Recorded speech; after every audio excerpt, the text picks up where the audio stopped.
Може ли да ни кажете како започна штрајкот, значи првиот ден, од првиот ден па сега се до четвртиот, кои настанија ги одбележа штрајкот во регион Чаир? Значи на 11.4 започна штрајкот, понеделник, нормално со претходна најава до директорите во архива заверени документи дека ќе има штрајк. Кај нас започна во сите училишта понеделник и градинки во сите општини. Значи јас сум као представник на општина Чаир, ги покривам и општина Бутел, Чучер, Сандево и Шутка.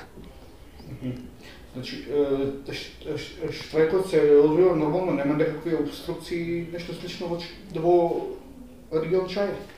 Значи, штрајкот се одвиваше нормално, без никакви проблеми. Можеби првиот или вториот ден бевме во двосменско штрајкување, меѓутоа после средбата со одговорната за секторот на образование Чаир и еден пријатен разговор ни излегува во пресред и ни дозволија во некои основни училишта, дури и во градинките, да се регулира тоа за да не доаѓаат поголем притисок на вработените да штрајкуваат пократко време.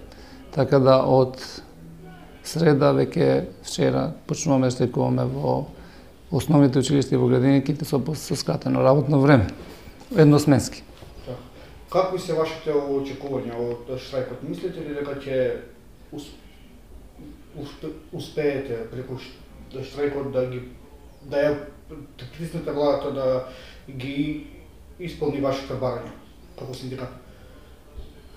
Сега не сметаме дека тоа е некое притискање или ултиматуми. Мислам дека тоа што е една работа битна, дека на ниво на општина Чаир штрајкот е доста успешен и значи се 100% штрајкуваат. Освен во градинките, во некои клонови тоа треба да се провери дали некои работат. Меѓутоа со ваква ситуација каде што сите штрајкуваат, мислам дека владата треба да не свати сериозно, дека сме сериозни и дека треба да седнеме како што е досега. Ние сме во постојан контакт со владата, значи и преговараме речиси секојдневно и очекуваме во најскоро време да се реши овој проблем еднаш и да се вратиме во училишните клупи. Децата ние на нашите работни места.